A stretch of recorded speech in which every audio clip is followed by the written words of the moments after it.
And gentlemen, welcome to this new episode of Medcast, which is your new gateway to the latest medical updates and trends, as well as replying to the rumors we have in society. Palliative care is a specialized medical approach focused on providing relief from symptoms and stress of serious illnesses, regardless of the diagnosis or stage of the disease. In hospitals, palliative care aims to improve the quality of life for patients and their families through comprehensive supports. That's why we are so pleased to have again Dr. Nasser AlQuraini, who is a consultant in family medicine, geriatric medicine, palliative care, and as well as geriatric oncology. Welcome, Dr. Nasser. Thank you so much for having me. Dr. Nasser, let's have a quick explanation for our audience. What is exactly palliative care? So it is a medical specialty that cares about managing symptoms Mhm. for chronic diseases, and also it is encompass or taking care of cancer patients, Mhm. usually throughout their the treatment time or throughout their treatment, whether it's systemic therapy, radiation therapy, or surgical therapy. Mhm. And then there is, I would say, probably maybe one third of the practice, which is focused on the end of life care. So that's why some people might believe that palliative care equals to end of life management. Exactly. This Yeah. is a myth, and this is a long belief that everybody that is common in the society, that palliative care means it's usually patient is giving up or the family is giving up, or it's only about end of life. It is not of that. It's usually look after chronic diseases like congestive heart failure or COPD, chronic kidney disease, or I would say a treatable condition, but it's not a curable condition, Mhm. which is managing the symptoms, providing support to the patient or the family, and it will be there is a subspecialty, or some patient will benefit from palliative services at the end of life. So does that mean like with the palliative care, there's no, let's say, success rate in restoring the normal life of the patient? It might be, especially with cancer patients with curable cancers Mhm. like colon cancer or GI cancer, some sort of hematological cancers like some sort of lymphoma or leukemia, Mhm. which it could be treatable and curable in some patients. So palliative care will play a role in managing the symptoms like persistent nausea or persistent pain, anxiety, itchiness, or jaundice. So palliative care will be playing a good role, I mean, in restoring quality of life, Mhm. providing some support to the patient and their caregivers, and also navigating their goal of cares and navigating some management to the patient and sort of like connecting them to, so I mean, groups, support group, or having some non-pharmacological intervention like having some behavioral therapy or some psychotherapy. I think your answer would give hope to so many people who believed that palliative care is an end of life care. And, as I mentioned before, some people might think that palliative care, there is no hope with it in restoring the patient's life. So thank you for that answer. Yeah. But can you tell me, please, how palliative care is different than a curative treatment? So usually in palliative care, we palliate or we improve our symptoms, Hmm. intractable symptoms. Hmm. Usually we come across symptoms like I would say that pain is the most common symptom that we usually manage in palliative care. We have shortness of breath, which is a very persistent and a very distressful symptom that usually associate with patient having lung cancer or COPD. We also manage persistent nausea or anorexia, which usually have patients with head and neck cancers or GI cancer. Also, we have the persistent constipation or persistent diarrhea. So those symptoms that usually the oncologists don't have the time to manage those symptoms, or patient have multiple admission regarding those symptoms, and which you cannot stop the main treatment like cancer treatment. We cannot stop the cancer treatment. So usually we come on board with the treating team, and we manage those symptoms alongside shoulder to shoulder with the treating team to get the best benefit of the treatment that the patient have. That's very great. And I know in some hospital setting that the palliative care is kind of a team rather than just a one-man decision. Exactly. So, who are the members of that palliative care team, and what role do they have in the team? So the most important members of the palliative care team is the nurse, Hmm. I would say the chaplain, Hmm. the physiotherapist and the occupational therapist, the social worker, Mhm. and then it will become the palliative care specialist. Those are most importantly the member, and I would also mention the clinical pharmacist Oh, you as well. forgot us. Yes, Despite having a very important role in the team. exactly, Yeah. very important. Having also clinical pharmacist. So I would say those are the key members of the team. And then the physician, I would put the physician at the last of the member of the palliative care team, which usually we work as team Mhm. rather than individual members. And I think sometimes let's us not forget the important role the dietitians might have as well Exactly, exactly. if the patient is in need. Exactly. So, can you please tell us how palliative care address the emotional and spiritual needs of a patient and the family and the caregivers as well? Usually, I would, at breaking the news of having such chronic disease or a serious disease like Mhm. having a serious cardiac problem or having a cancer diagnosis, which usually associate with limited life expectancy, Mhm. the palliative care will usually sit with the patient and the family to break down the bad news in stages, Mhm.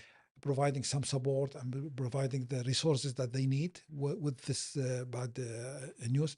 Also, we do advanced care planning.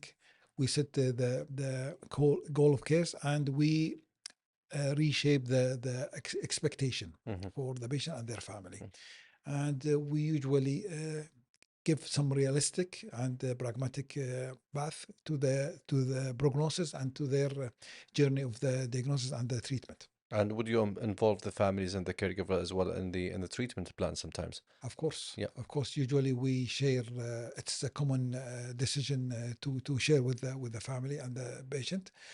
Uh, of course, that will be based on their value, based on their cultural belief, and based on their preference Mm. as well. So we sit together, we plan the treatment with the family and with the patient, and we set the goals and the advanced care planning. Okay. To what extent would you agree with the point that some families say that there is miscommunication between the treating doctors and the family themselves? As a worker in a hospital, sometimes, some relatives or friends might call me and tell me that we need a new update about a certain case because the doctors are not giving us an update. Is that true or not?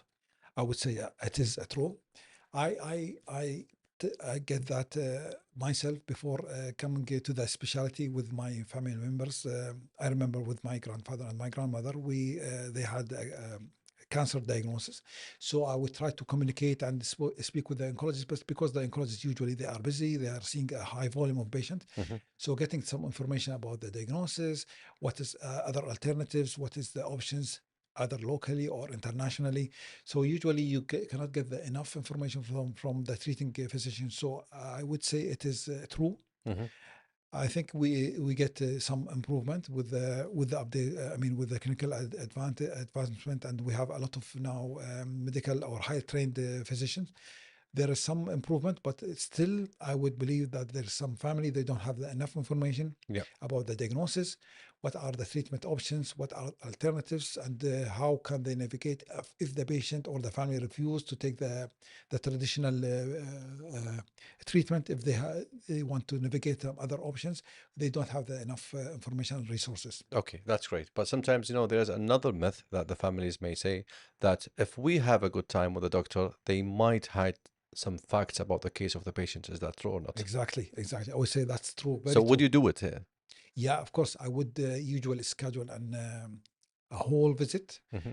with the patient and the caregivers to discuss only the diagnosis, how I base my diagnosis, what is the medical guideline about the treatment options, what will be the expected prognosis of and what is the trajectory of this diagnosis, Hmm. and we'll give them some time and we'll schedule another appointment to discuss what they believe, what's their understanding, and what their preference of the treatment. Okay, that's very great. Now, when did you start working in a palliative care team? I started to work. That was around 2015 when I So was let's say doing. like around 10 years ago. Yeah, exactly. Yeah. When I was doing my geriatric fellowship, Hmm. I have to do a mandatory 1 month of palliative care. So that was my first encounter with palliative care. And then After that, I applied for a full year of palliative care fellowship. So that was around 2016. I worked for a full year. That I did the palliative training attached to a cancer center.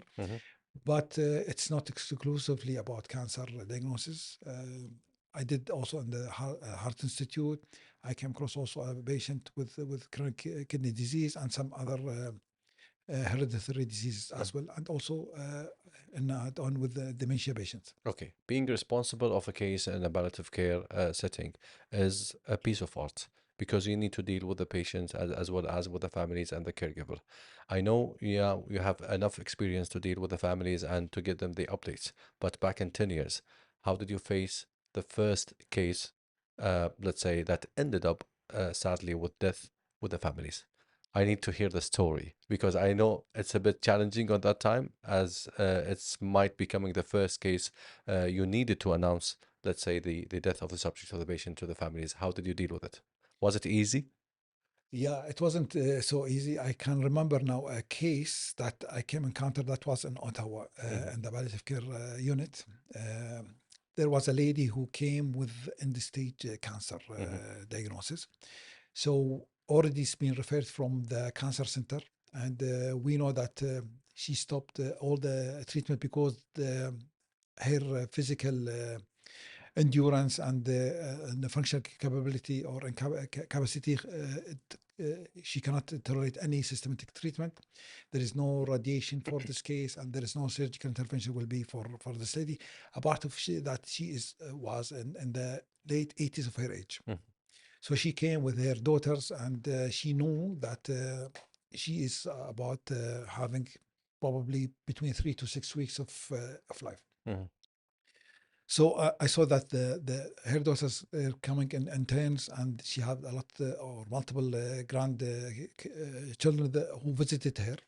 So here I just from this patient I understand the value of patient or how important this patient for her family, because I came also to multiple patients who die alone without maybe one or two members of their family, because based on their life journey with their family. So I understand how precious this lady to her family, and I saw how attached the daughters and the grandchildren to the family. So it was very difficult when you build connection with the family and the relative. It will be very difficult to break the news to them. And I saw her deteriorate over the period of couple of weeks to 3 weeks. She stopped eating, and then she stopped having more cognition. I mean communication in a cognitive level. So when the time comes, the daughter was so eager to be with her mother, and at the time of death. So it was difficult to keep the timing and to keep the daughter present at that time. So it was very difficult to me to when she died. Fortunately, the two of the three daughters were present, and the third daughter, she missed being with her mom. So to the point I was emotional with the daughters. So it was very difficult because it reminded me with my relative when they passed away. I wanted to be with them, but I didn't have the chance. So I could have some I relate to their emotion. So it was very difficult to me to break the news. Although that they were prepared and they understood that there is some progression, and she know, I mean, the daughter, they know that it is a matter of hours to days. But it was difficult to the point that I took like 3 to 5 days break from work. Okay, that's a very, very sad story actually to end up our segments. But the good point from that is that many people think that the doctors they don't have enough feelings or emotions or even they don't have sympathy. So you have shown up now that all the doctors have that feeling. So thank you for mentioning that story and thank you for being with us again. Thank you so much for Thank having you me. so much. Our dear viewers, we have reached to the end of our segments with the dear Dr. Nasser AlQuraini. Hopefully, we can meet you again with another medical professional. Until that time, see you later.